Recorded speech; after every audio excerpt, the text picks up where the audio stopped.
Hello, fellow readers, and welcome back to another video. This time it's for a very long manga series that is still not finished as of this upload.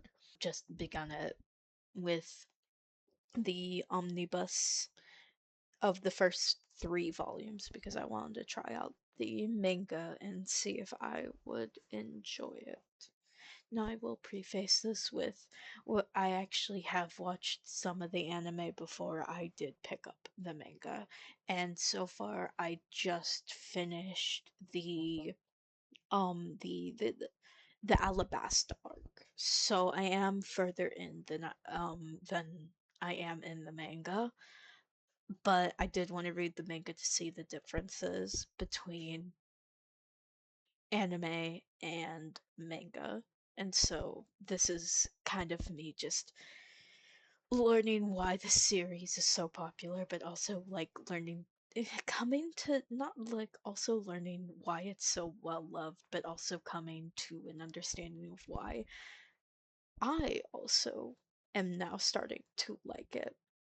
And one of the main reasons right now is I love the main protagonist. I love Luffy and his carefree attitude and how he just approaches everything with the same like I don't care about you. I care about the choices you're going to make and the choices I'm going to make in this situation.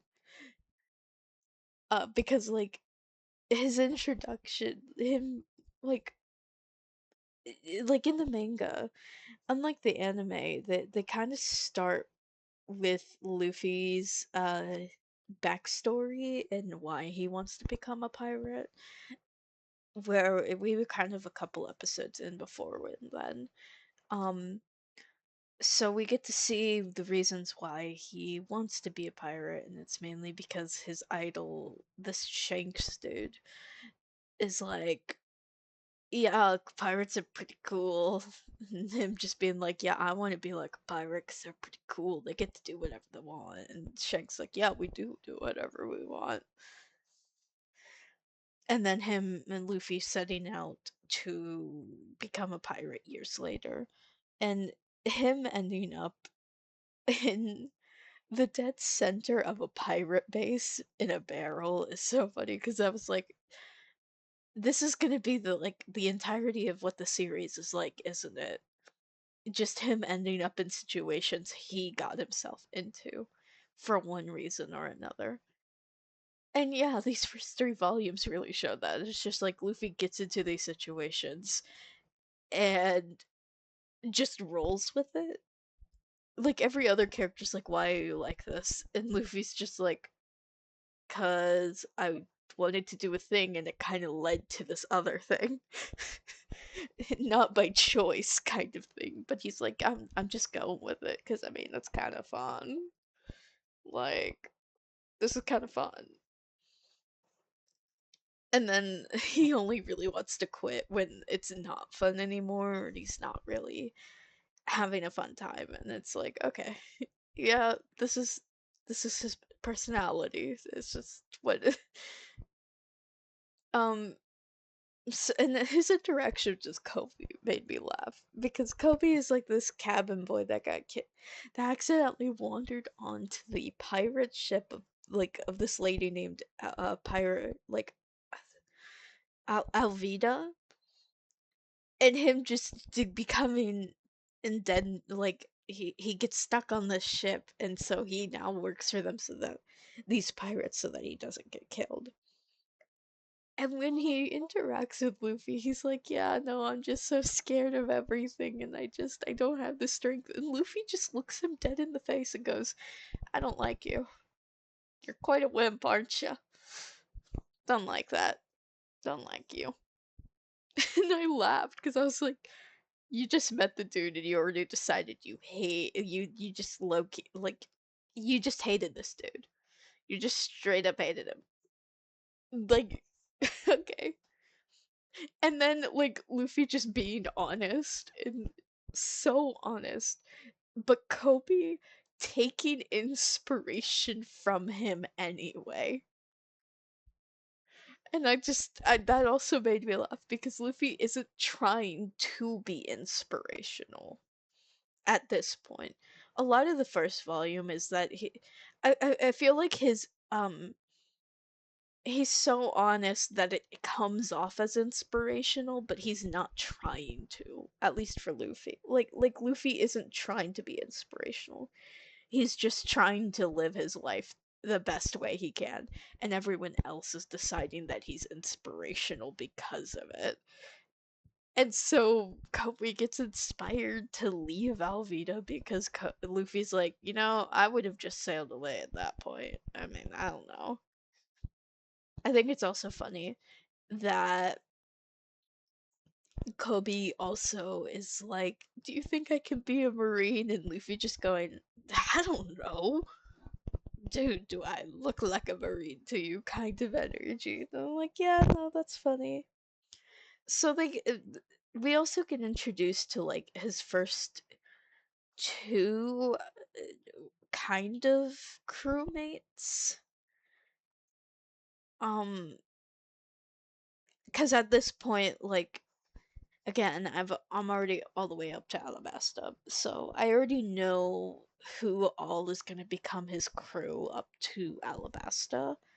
So we meet his first two crewmates, right? And Zoro is also in a similar vein of I don't care, and as long as I'm okay and I'm not suffering, I really don't care what's happening. Because Azor, so like he's tied up and he's trying to be very honorable, like warrior type of character, and Luffy's just like, you didn't, I want you on my crew because you seem pretty cool after I've gotten to know you a bit with you sitting here respecting what you're like doing for the people and all that because I've heard that you've been doing some good stuff. So I want you on my crew. And so I was like, my title is Pirate Hunter. Why would I be a pirate when I'm a pirate hunter?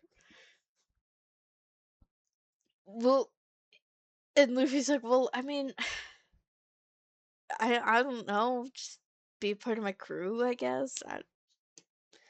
You said something about a dream. I don't really think you're doing your dream tied up to a post. I can help with that. And then they like fight this Axham Morgan guy, and Zora's like, you know what? Fine. I mean, I already broken the law. I can't hunt down pirates anyway anymore after this, so might as well be a pirate. And then they struggle until they run into like they eat all the food right after leaving the place, and they also leave Kobe behind because he's gonna join the Marines.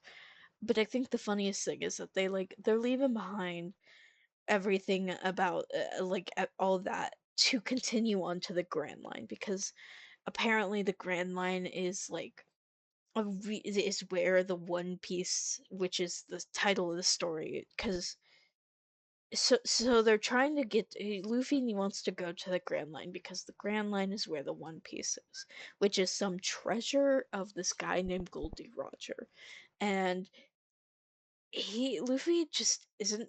He kind of is rushing through everything to try and get there and get the One Piece, and Zora's like, yeah, okay, yes, manning the entire thing because he's like, I mean, you're my captain now. I'm not gonna argue. If you say we're going to the Grand Line, then we're going to the Grand Line.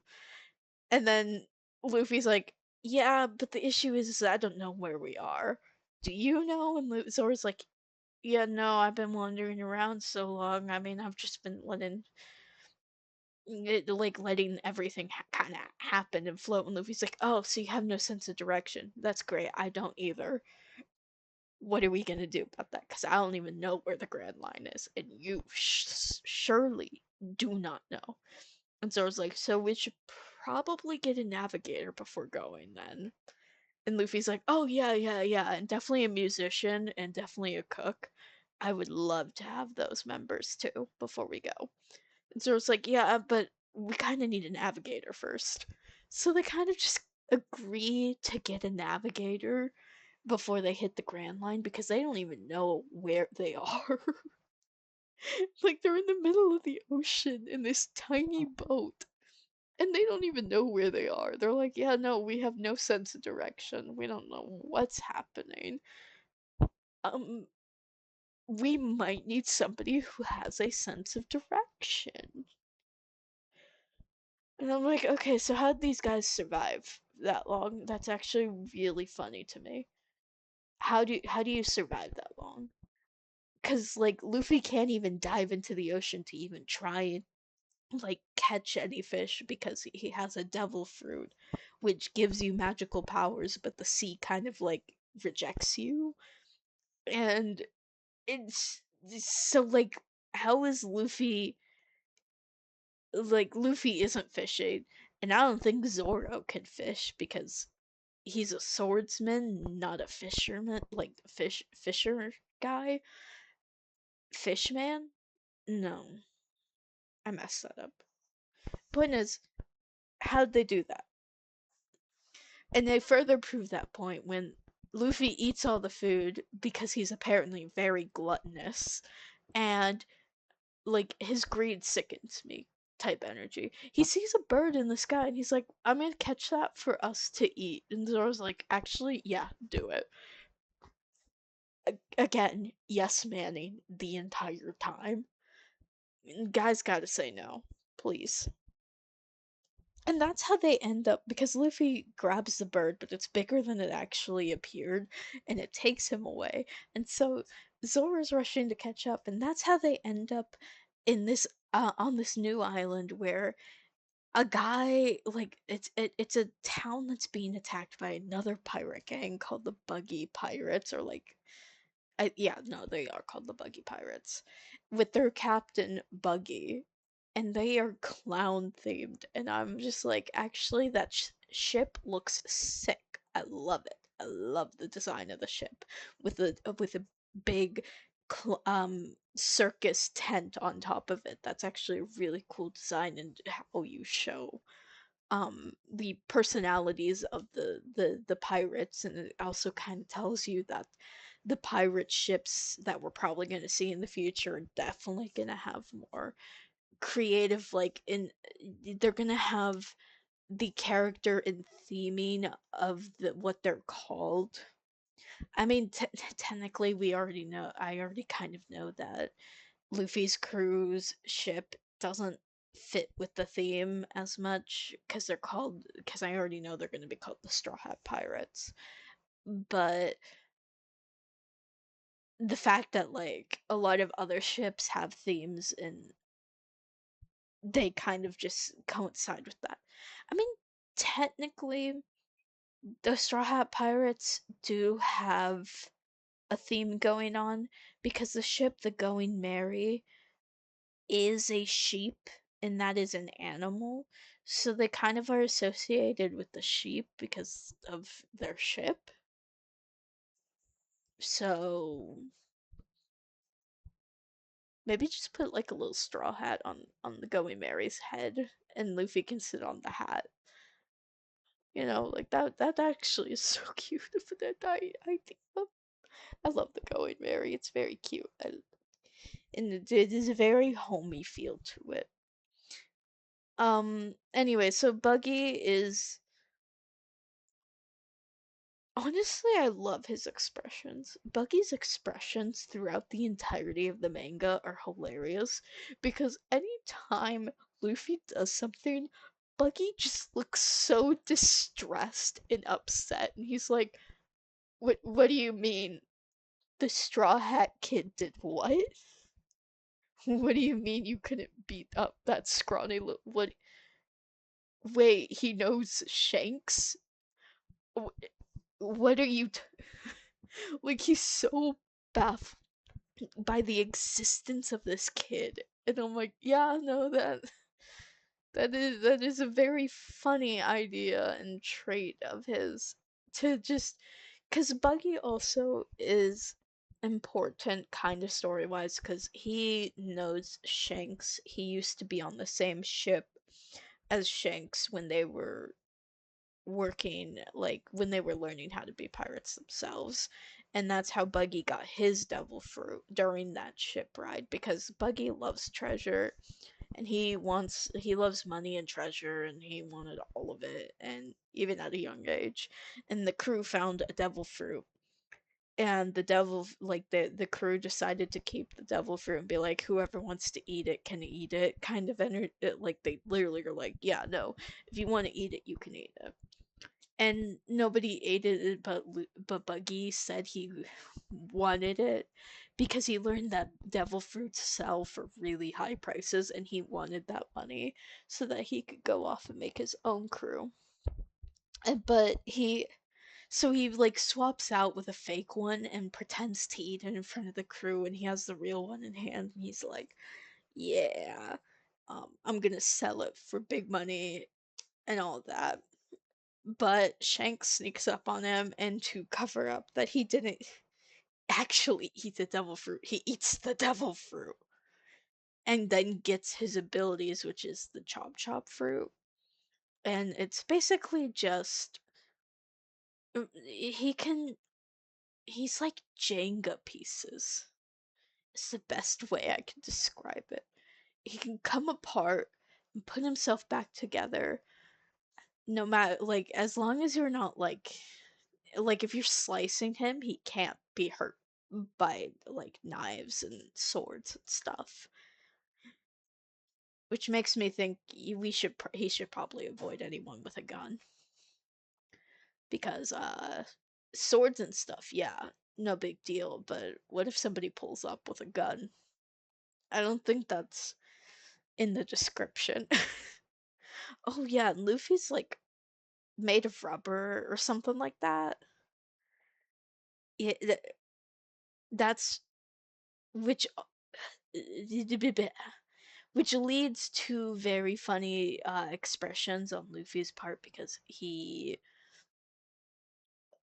can like stretch his face, and his entire body is very elastic, and so it means he's not exactly, it feels like he bends reality, if that makes sense, because he doesn't let the reality he doesn't want to listen to reality with how he is in the rubber way. Like, that's the best way I can describe how he acts with his rubber abilities. It's like his abilities let him bend reality. Yeah, yeah. Oh yeah, and also Nami is introduced. She's like this thief that's stealing money to buy a town. And she, like, her reactions next to Buggy's when it comes to Luffy and Zoro just taking hit after hit, and then them getting up or going, I'm gonna take a quick nap and recover. It's very funny because, like, she's like, am I the only common sense between between the three of us? Because what do you mean you guys just need a quick nap and you're good to go for another round? That doesn't make sense. You just took a hit, multiple hits, you're bleeding out, and you're gonna go take a snooze? You're also getting back up and taking round two? I don't know what you guys are made of, but it's not human. But she kind of she joins up with them as the navigator because she knows all the stuff about the sea and navigating the sea. So they're like, yeah, that's our navigator. Yay. They save the town by just beating up Buggy and his gang just not unintentionally, more because, hey, yo, you didn't have to be aggressive, but now that you are, we're gonna have to show you that allow we can't let it slide. So we're gonna beat you up now. And that's what happens. And the manga ends on the next island, which is with also the next member of the crew that's gonna join, Usopp. And they kind of end with this big plot by this guy named uh Captain Kuro, because I keep mispronouncing his other, like, his disguise name. So this guy's like trying to kill a rich girl for her riches, basically, and the crew kind of needs to I'm guessing needs are gonna stop him and needs to stop him because they want to get the girl to give them a ship, a proper ship, which is going to be the Going Merry, of course, but like they don't know it at that point. So they're kind of obligated to, especially since they kind of befriended they befriended Usopp, who is friends with the girl in the manor who has the ship. So they kind of want to help a friend out by helping his friend out, which is also his crush to a certain degree. Point is that it's kind of leading up to them helping her because of a bunch of different things kind of colliding together, like other goals equal this. Overall, I do like all the characters that have been introduced, majority of them. Um, I I really like Luffy. Zoro's pretty funny in his yes man type energy, and Nami just being a normal human next to the two of them and going, "What do you mean you just got back up? You got stabbed." Definitely balances out the unrealistic ways that Luffy and Zoro handle things. So I already like the dynamic between the characters a lot. And I also can't wait to see how Usopp is gonna be in the manga, because he also helps balance out that unreal, like how unreal Zoro and Luffy are at times, with Nami and Usopp being very human and having not the stamina and the recovery time that is the same as them. And it's gonna definitely be funny because it's gonna be like, well, I mean, if you can't do it, you can't do it. We're not gonna. But I overall really liked it, and I can't wait to read more. I'm hoping I can get the next 3 volumes because I know it's a very long series, which means a very big commitment to the series. But I will try my best to get through it and hopefully not burn out of the series. But I mean, I'm having a lot of fun with just the general adventurous nature of it, that I think I'll be fine attention span wise. Because sometimes I just, like you sometimes read something and then you're like, well, I've lost interest in it. But hopefully I don't, and hopefully the story kind of gets even better as they go along, because right now they're just trying to get like a bit of a crew going and a proper ship to enter the Grand Line at this point, because it's apparently the tough seas and all that. And yeah, I do hope we get to see more Buggy, though. He is very funny. um But yeah, I think that's all I have to say on the first volume. Bye bye.